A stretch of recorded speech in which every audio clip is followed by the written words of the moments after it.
உங்கள் தந்தி ஒன் தொலைக்காட்சியில் கருடா தினமும் காலை 6 மணிக்கு காண தவறாதீர்கள்.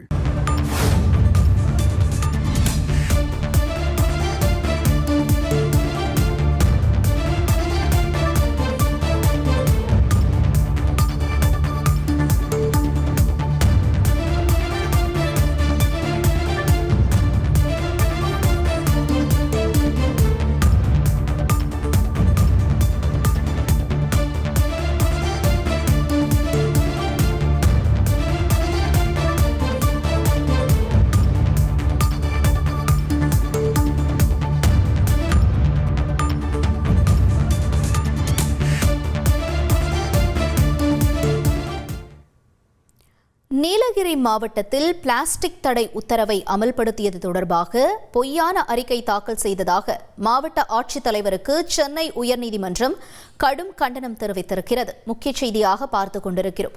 கூடுதல் விவரங்களை செய்தியாளர் சுரேஷ் வழங்க கேட்கலாம். சுரேஷ், வணக்கம். முழு விவரங்கள் என்ன? வணக்கம். வன பாதுகாப்பு தொடர்பான வழக்குகள் நீதிபதிகள் சதீஷ்குமார் மற்றும் பரத சக்கரவர்த்தி அடங்கிய சிறப்பு அமர்வில் அப்போது நீலகிரியில் பிளாஸ்டிக் தடை உத்தரவு அமல்படுத்தியது, தானியங்கி குடிநீர் மையங்கள் அமைத்தது தொடர்பாக மாவட்ட ஆட்சியர் தரப்பில் அறிக்கை தாக்கல் செய்யப்பட்டது. அந்த அறிக்கையில் 93 மையங்கள் செயல்பட்டு வருவதாக தெரிவிக்கப்பட்டது. அதாவது தானியங்கி குடிநீர் மையங்கள். ஆனால் இந்த மையங்கள் செயல்படவில்லை என்று குறிப்பிட்ட நீதிபதிகள் மாவட்ட ஆட்சித் தலைவர் தவறான அறிக்கையை தாக்கல் செய்துள்ளதாக கண்டனம் தெரிவித்தார்கள். மேலும் இ-பாஸ் நடைமுறை முறையாக அமல்படுத்தப்படவில்லை என்றும் வாகனங்களின் எண்ணிக்கையை கட்டுப்படுத்தும்படி உத்தரவிட நேர்க்கும் என்ற ஒரு எச்சரிக்கையை நீதிபதிகள் தெரிவித்தார்கள்.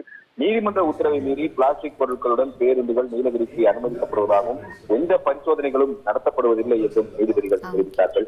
மாவட்ட ஆட்சித்தலைவருடைய அறிக்கை குறித்து அதிர்ச்சி தெரிவித்த நீதிபதிகள் முறையான அறிக்கையை தாக்கல் செய்ய வேண்டும் என்று உத்தரவிட்டு வழக்கினுடைய விசாரணையை பிப்ரவரி 4ஆம் தேதிக்கு தள்ளி வைத்திருக்கிறார்கள்.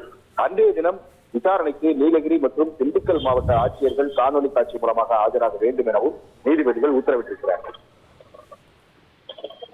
உங்களுடைய தகவல்களுக்கு நன்றி சுரேஷ்.